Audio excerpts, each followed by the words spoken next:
Voyez-vous, mon bon ami, le monde est un petit peu comme une pièce de monnaie. C'est alors que vous vous croyez là, et tout d'un coup, vous vous retrouvez ici, de l'autre côté. Tout ceci n'est qu'un tour de passe-passe. Il n'y a rien à en déduire. Bien au contraire, cette pièce est unique et pourtant, elle possède deux côtés. Nous devons donc en déduire que les choses ne sont pas ce qu'elles sont. Que l'on croit bien souvent être quelqu'un ici, alors qu'en vérité on est quelqu'un d'autre là. Et cela nous invite constamment au renoncement. Quel renoncement? Celui d'une chose que nous avons pour en posséder une autre. Mais comme il nous est souvent impossible de renoncer totalement aux choses, quelles qu'elles soient, nous passons sans cesse d'une chose à une autre. Combien de pauvres imbéciles se croient sérieux alors qu'ils ne sont que de méprisables trompeurs, enfermés dans une frénétique difficulté. Celle qui consiste à lutter contre soi-même, contre sa vraie nature, et contre le plaisir même. Le plaisir? Et oui, le plaisir, putain. N'y a-t-il pas plus essentiel que cela sur Terre, je vous le demande? Le plaisir de varier les plaisirs, de séduire qui l'on veut, et sans en avoir à subir les conséquences. Vous voyez ce que je veux dire? Vous voyez cette porte qui est là? Celle-ci? Oui. Est-ce une porte d'entrée ou de sortie?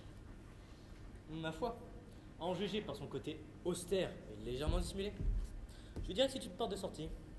Discrète, n'est-ce pas? Bien joué. Et maintenant, regardez celle-ci. Celle-ci est une porte d'entrée. Pourquoi l'affirmez-vous avec autant de certitude et la mine réjouie? Cette porte m'a l'air bien honnête, tout à fait respectable. On voit mal ce qu'on pourrait leur reprocher, comparé à l'autre, bien entendu. Et c'est justement le sujet. Comparer. C'est mettre deux choses, l'une à côté de l'autre, en faisant en sorte qu'elles soient sur le même terrain, à égalité. Comme le dit l'expression, en toute chose, il faut comparer ce qui est comparable. Et Eh bien poursuivez. C'est étrange comme cette porte-ci vous est remplie de sérénité et a collé sur votre visage un air de respectabilité, alors que cette autre-là n'a fait que vous inspirer de la méfiance. Oui, c'est exact, sauf que ce sont deux expressions distinctes, face à deux choses distinctes. Il y a donc rien d'extraordinaire à être rassuré, pas une chose rassurante et anxieux, face à une autre chose qui suscite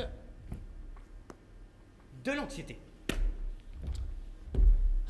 Mais seulement voilà, il se trouve que ces deux portes, l'une sombre et l'autre baignant en lumière des réverbères, appartiennent toutes deux au même propriétaire. Tenez, regardez. Deux portes pour une seule et même maison. C'est exact, en effet. Deux choses distinctes et diamétralement opposées, et tout cela pour un même homme. Mais vous m'intéressez. Et maintenant, croyez-vous qu'un homme puisse entrer respectable là-dedans et en ressortir totalement dégueulasse de l'autre côté? Aussi comparable que le processus inverse d'une machine à laver. Exactement. Qui habite ici? Ah, mon bon ami, je vais vous le dire. Une sorte de monsieur tout-le-monde. Un homme comme vous et moi. Un homme avec un secret. Avec une maîtresse, donc. Chut. Le processus qui fait que nous pouvons nous tromper les uns ou les autres porte un nom.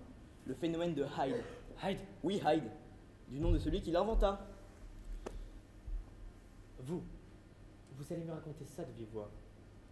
Écoutez et profitez bien de cette histoire qui, à vos oreilles, va vous confier cette affaire d'une si déplorable banalité. Elle en a pour thème l'amour et le choix, qui lui est bien trop souvent et moralement imposé.